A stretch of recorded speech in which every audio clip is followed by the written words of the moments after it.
আজকে একটা বিশেষ প্রতিবেদন পড়লাম, সেই নিয়ে ভাবলাম অ্যাজ এ গাইনোকোলজিস্ট আমাকে তো কিছু বলতেই হবে।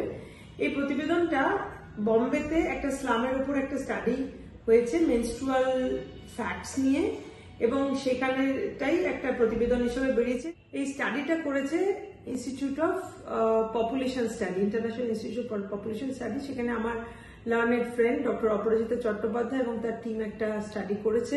সেইখানে দেখাচ্ছে যে মেনস্ট্রুয়াল হাইজিন তো আছেই, তাছাড়া মেনস্ট্রুয়াল ফ্যাক্টস নিয়ে কিছু আই ওপেনিং মানে কিছু তথ্য, যেমন হচ্ছে যে কতভাবে মেয়েরা ডিসক্রিমিনেটেড হয় ডিউরিং মেনস্ট্রুয়েশন। যে মেনস্ট্রুয়েশন হওয়াটাকে আমরা সোসাইটি অনেক সময় মনে করে যেটা আমরা অসুচি হয়ে গেলাম, সেই সময় আমরা অপবিত্র থাকছি, আমরা ঠাকুরের কাজকে ছুতে পারবো না, অনেকে নাকি রান্নাও করতে পারবে না, এরকমও আছে।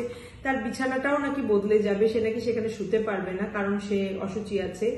তো এরকম হাজারো একটা ফ্যাক্টস, এই তথ্য ওরা করছে আজকের দিনে টিল ডেট, এগুলো চলছে সোসাইটিতে। এবং দেখা যাচ্ছে আপার কাস্টের মধ্যে কিন্তু এটা বেশি, লোয়ার কাস্টের মধ্যে বলছে যে যারা গরিব স্লামে থাকছে তাদের বরঞ্চ এই সূচিবাইটা কম, কারণ তার তো জায়গা নাই, আলাদা জায়গায় শোবে কি করে, রান্না সে না করলে সংসারে রান্না করবে কে, খাবে কে।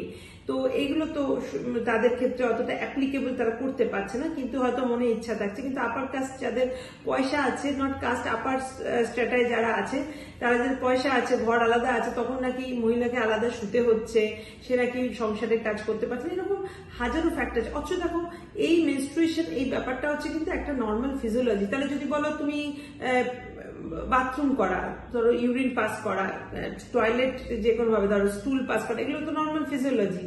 তো এগুলোর জন্য কি তাহলে তুমি এই একই জিনিস করবে? সবকিছু তুমি বলবে নোংরা, অসুচি, অপবিত্র, এগুলো তো বডির একটা জিনিস। হ্যাঁ, তো সেই ক্ষেত্রে একটা ডিউরিং এই যে মেনস্ট্রুয়েশন না হলে তো প্রেগনেন্সি হতো না।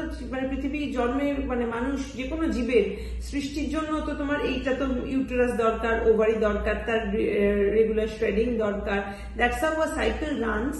তো সেই ক্ষেত্রে এই জিনিসটার মধ্যে যে একটা হেট লুকিয়ে আছে, সেটা আমি বলবো সমাজের চিরাচরিত প্রথার মধ্যেই আছে, যে এটা বোঝানো হয়েছে মেয়েদের, যেটা নোংরা, এটা অসুচি, অপবিত্র। তো আমাদের মেয়েদেরই এই মিথটা ভেঙে উঠে আসতে হবে যে it is just a normal physiology.